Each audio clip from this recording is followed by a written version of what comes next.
Time now to get over to the kitchen and check in with ABC7 Culinary Director Judi Gallagher. Find out what she's cooking for us today. Judi? Scott, I think you and Scalzi are going to really love this. I'm getting ready for the 4th of July by making an awesome steak sandwich. Lot of flavor. It's almost like a cross between a Mexican and an Asian marinade. We're going to use skirt steak. You can certainly use hanger steak or flank steak as well. But the key is to just marinate the steak for about an hour, get really good sourdough baguette, and then we'll get these ingredients together and mix up a really nice Mexican sauce. Stay with me, we're getting ready early for the boat parades and July 4th and some yummy things to eat. You do get to celebrate, Scott, with these sandwiches.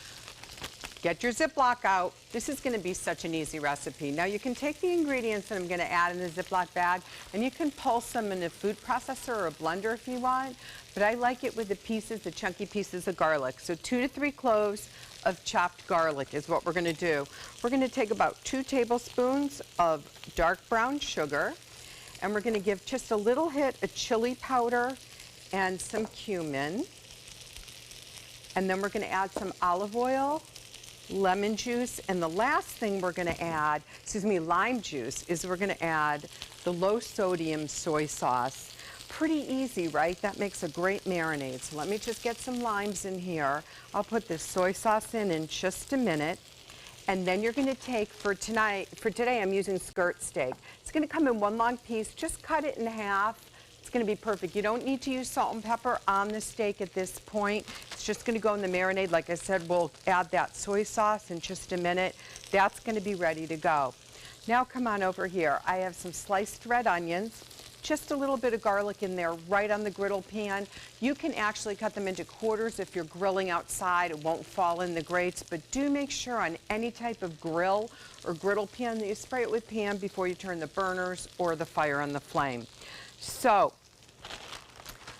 what you're going to do is you're going to marinate your steak just for about 45 minutes, no more than an hour and a half, because it becomes too fibrous. The lime is the acid that's going to break down some of those fibers in the steak, so that's going to make it really flavorful. So what you're going to do is after it's marinated, you're just going to get it ready to go in the griddle pan. So like I said, I've cut it into 2 pieces, and I'm just going to lay that down here. And whether there's thunderstorms or not, you are going to end up having a delicious July 4th sandwich. Stay with me. I'm coming back with more tips on how to make a great weekend flavor go big.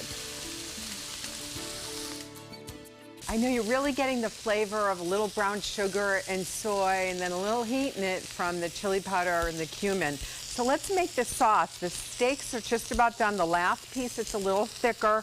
I've got about less than a minute to go, and you're seeing it sizzle. So we're going to take some mayonnaise and some sour cream, and then we're going to take the cotija cheese, which is the Mexican cheese, and you can find that pretty much everywhere now. They have it right over in the case near the cheddar cheeses over at Fresh Market. So it's real versatile, and I love using it. It's going to crumble right into there.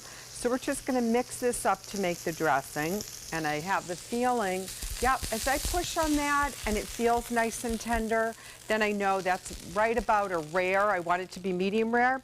When you feel the softness right in here, that's what means medium rare. As you go up your hand, that's how you get to feel how you want to have it. But in a skirt steak, flank steak, don't cook it over medium rare. Anything more is just going to get tough. So you got to enjoy all those juices.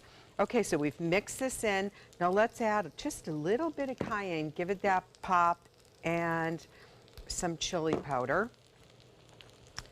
And there we go. So this is going to be perfect sauce when we're ready.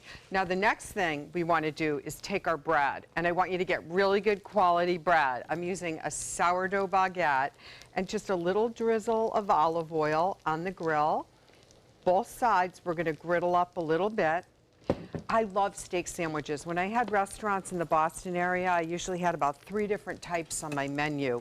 That's really big in New England, are the different steak sandwiches, because we eat steak tips a lot, which is kind of hard to find around here, but there's nothing like just creative meat on really good bread, I think. So when I come back, I'm going to assemble the sandwich, and we are going to be ready to start an early July 4th weekend. Wrap these babies up and you can bring them right down to a picnic.